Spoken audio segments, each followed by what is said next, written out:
Welcome to the Anthro Art Podcast, a space of anthropological insight connected to real-life situations. Here we explore topics of social inequality and inclusion, sustainability, and the social self. We aim to bring a more nuanced understanding of our world and its challenges, but also inspiration and ideas on how to solve them together.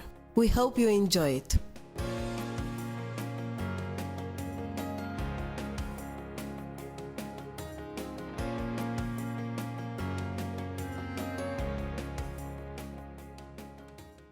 Fit for All, Tracing Inequalities in Children's Physical Activity. According to WHO, the World Health Organization, children and adolescents aged 5 to 17 years should accumulate at least 60 minutes a day of moderate to vigorous intensity physical activity, MVPA, combined with vigorous intensity aerobic activities at least 3 days a week. Yet, in the latest Portuguese report card, approximately 70% of children and adolescents were failing to achieve those recommendations. Physical inactivity is in itself a pandemic and a leading cause of death globally, responsible for up to 8% of non-communicable diseases and deaths across the world. At the same time, the benefits of physical activity on youth's health are well documented, including improved physical fitness, cardiometabolic health, bone health, cognitive outcomes, mental health, and reduced adiposity. Despite the large quantity of supporting data relating physical activity and increasingly sedentary behaviors to health outcomes across the lifespan, there have been no improvements in global levels of physical activity since 2001. In fact, the prevalence of physical inactivity has increased in high-income countries, which already boasts inactivity levels twice as high as those observed in low-income countries. Physical activity in its simplest form is completely free. Walking or cycling to school and engaging in more outdoor instead of indoor play offer an undeniable economic advantage compared to expensive memberships and costly sportswear. Nevertheless, a recent study confirms that physical activity intensity matters when it comes to achieving healthier body fat profiles and avoiding excess adiposity, highlighting the need for children and adolescents to perform vigorous physical activity, which is increasingly more common when performing organized sports. The evidence for physical activity is compelling. So why is it that a quarter of the global population and approximately 70% of Portugal's youth are failing to meet weekly physical activity guidelines? Determinants at many levels, including individual, social, environmental, and policy-related, may predict physical activity over time. And declined physical activity may be explained by different factors from those relevant to sustained inactivity. Information on these multiple determinants is useful in planning physical activity interventions while considering the distinct forms of active behaviors. Frequently, common tropes used by both the media and the public health authorities promote the simplicity or simple steps of individual behavior change to enable more physical activity, such as walking to school or taking public transport and walking in nature. However, those options often do not consider the environment in which people live. What if there are no green spaces nearby to walk or play? What if parents and children do not feel safe being outdoors? What if public transport stops are absent or unreliable? The social and physical environment in which people engage in daily activities has an immense influence on their choices and ability to easily choose the healthier option. Those choices may be particularly challenged for disadvantaged communities, where opportunities for physical activity may be non-existent or unrealistic. The literature is clear when it comes to the social gradient with respect to health. The lower a person's social position, the worse their health. In Portugal, the last decades have widened existing inequalities in obesity levels, which have significantly affected children from lower socioeconomic statuses.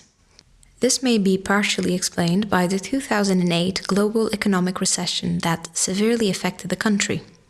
During the economic crisis, austere measures were implemented, such as the increase of taxes and the price of basic items, including better quality food products, which may explain why families living in socio-economically vulnerable areas stopped buying some products and started to buy cheaper food items. The current economic uncertainty induced by Brexit, the US-China trade tensions, the pandemic and the wars may affect even harsher the individuals with lower socio-economic backgrounds, widening the already existing inequalities. But what do we know about inequalities in physical activity in the last decades? Physical activity consists of different domains, such as leisure time, commuting, and organized sport. These domains differ by their frequency, duration, and intensity, and the nature of the physical activity. Children should obtain physical activity from more than one domain, since different types of activities provide different health outcomes. Commuting physical activity, for example, is typically characterized as a moderate aerobic activity practiced either by walking or cycling from home to school, and has been associated with increased cardiovascular fitness. Organized sport typically takes place outside school hours, is directed by adult or youth leaders, involves rules and formal practice. Organized sport typically takes place outside school hours, is directed by adults or youth leaders, involves rules and formal practice. This activity seems to be the major contributor to higher levels of vigorous physical activity in Portuguese adolescents, and has been associated with increased physical competence and social benefits. In Portugal, between 60 to 70% of school-aged children are enrolled in an organized sport. Our results clearly indicate that low parental socioeconomic status correlates with more difficult access to children participation in organized sports. The 2008 economic crisis and probably the recent spike in uncertainty on economic activity further widened the equity gap in children's access to sport. Lower impact of the crisis, 76.0% of children engaged in a sport versus high impact of the crisis, 56.8% of children engaged in a sport. The coefficient of parental socioeconomic status on organized sports most probably relates to the resources needed to participate in sports clubs, including fees and equipment, since cost, followed by time, is a major barrier of 6 to 10-year-old children's sports participation reported by parents. These findings point to possible policy measures.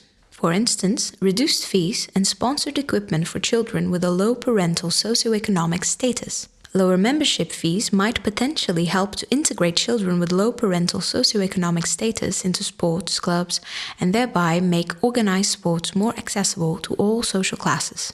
Low-educated parents may also lack the awareness of existing funding opportunities, which may help explain why financial barriers remain an important obstacle even in the presence of such funding. The same study found that the cost barrier to access organized sports was mostly reported by parents of girls. The literature shows that parents seem to be less likely to purchase sporting equipment for their daughters compared to their sons, which may reflect some form of parental attributed importance of sport according to their child's sex. Moreover, although information of actual sport activities' price is not available in Portugal, sports usually preferred by girls may imply more costs to participate, given the need for specialist equipment and facilities. The sport gender stereotypes of sports divided into masculine and feminine sports are prevalent around the world. This is also visible among Portuguese children. For instance, football is commonly seen as masculine, while dance and gymnastics are favored by girls. Although the prevalence of girls and boys performing sports is similar, girls have lower levels of team and outdoor sports involvement, and consequently lower levels of moderate and vigorous physical activity compared to boys. This phenomenon may be due to the common stereotype of team sports being a male-dominant activity, a lack of opportunity for girls to participate in team sports, a lack of diversity of sports offered in schools and co-curricular programs, or the girls' lack of self-belief and confidence in sporting ability. During interviews with school-aged children, we found that sentences such as, "I am not good at sports," "I do not like to be active," and "I am not interested in pursuing a career related to sport," were significantly more prevalent in girls than boys. This may explain the dramatic decline in physical activity levels during childhood and adolescence, particularly among girls. Lower levels of physical activity appear characteristic of the lifestyles of youth in most developed countries. We have found that there is a steady increase of screen time with age in Portuguese boys and girls aged 3 to 10 years old. Nevertheless, parental encouragement to be active and the parent's own level of activity play a vital part on children's sport participation, at least until the age of 11. The influence of parental modeling appears to be stronger in parent-child pairs of the same sex, which may be driving the gender gap in participation. Targeting parents in order to increase their own physical activity levels may be an effective way to increase children's activity. As shown above, low-income children overall, but especially girls, seem to be least likely to be a current player and most likely to have never played or dropped out. But what do we know about inequalities in other physical activity domains? The direct link between parental socioeconomic status and health-related behaviors may be more dissipated in unorganized physical activities. For instance, after adjustment to individual and family characteristics, school-aged children active.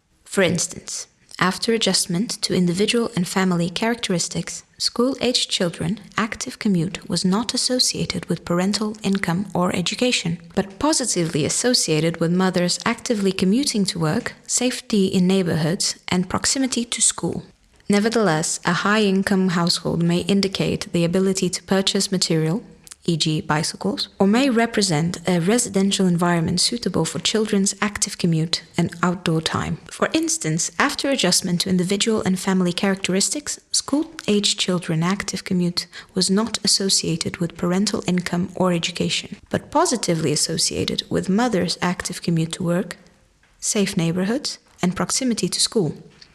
Nevertheless, a high-income household may indicate the ability to purchase material, e.g. bicycles, or may represent a residential environment suitable for children's active commute and outdoor time. Favorable attributes of the physical environment, such as access to recreational facilities, presence of sidewalks, controlled intersections, low crime rates, and area affluence, may positively influence children's physical activity. We have found that parents of girls also voice more safety concerns than the parents of boys. This parental protective style may restrict children, especially girls, to perform activities without supervision and set physical activity space and/or time limits. Consequently, boys are more likely to be allowed to play outdoor alone than girls, while girls tend to accumulate more indoor play. Being active inside is great, but it's not a substitute for the great outdoors, mainly because indoor time is usually occupied with sedentary behaviors. There are important disparities in sedentary behaviors, including screen time. Children with few socioeconomic resources have greater access to televisions, computers, video games, and tablets in their bedrooms than children in higher income families. This article explores data collected in Portugal from 2002 to 2016-17, and the multiple cross-sectional projects coordinated by researchers from CIAS, the Research Center for Anthropology and Health at University of Coimbra. The projects have been described elsewhere. The inclusion criteria for the projects were the following: public or private schools from mainland Portugal focused on pre- and/or school-aged children 3 to 11 years, and data assessed by different methods. Each project may include more than one, such as validated parental questionnaire, children interviews, accelerometers, e.g. actigraph, and anthropometric measures, e.g. height, weight, abdominal circumference. Information bias may have occurred in the parent-reported questionnaires, e.g. socially desirable answering. Physical activity also occurs in settings other than the home environment, and therefore parents' report may be an underestimation of total behaviors. Moreover, socioeconomic status is a complex, multidimensional construct that can be described and measured in numerous ways, and the results are context-specific, e.g., due to the organization of sports and distribution of resources across social groups. So caution should be taken when generalizing the results to other populations. Well-being is a fundamental human right, and its promotion is a key objective of the WHO Global Action Plan on Physical Activity 2018-2030. Disparities in physical activity and sedentary behaviors foreshadow important disparities in health outcomes, including obesity, diabetes, cardiovascular disease, and premature mortality. Considering that the most sensitive period of the human life cycle in which to promote long-lasting health-enhancing behaviors is childhood, youth education on active lifestyles and sport is deemed crucial. For this reason, it is essential to understand and address social inequalities in physical activity participation across the life spectrum. Nevertheless, high-status families may have resources, e.g., greater knowledge, stronger social connections, more economic resources that leave them better positioned to capitalize, both money and time, on emerging interventions than those with low socioeconomic status, resulting in growing disparities. Actions to encourage physical activity should be free or low cost and must be implemented widely. Schools are a strategic place to promote physical activity to all, since the vast majority of children spend most hours of their day at school, and many schools already have the infrastructures and equipment necessary for sport activities. Promotions and interventions also should be tailored to diverse preferences across groups. Encourage sports that have higher caloric expenditures or identify sports that are most likely to be maintained as individuals age. Create an environment encouraging to physical activity is necessary, but this can only be made considering the influence and dynamic interplay of multi-level factors suggested by the ecological model, i.e., individuals, interpersonal, environmental.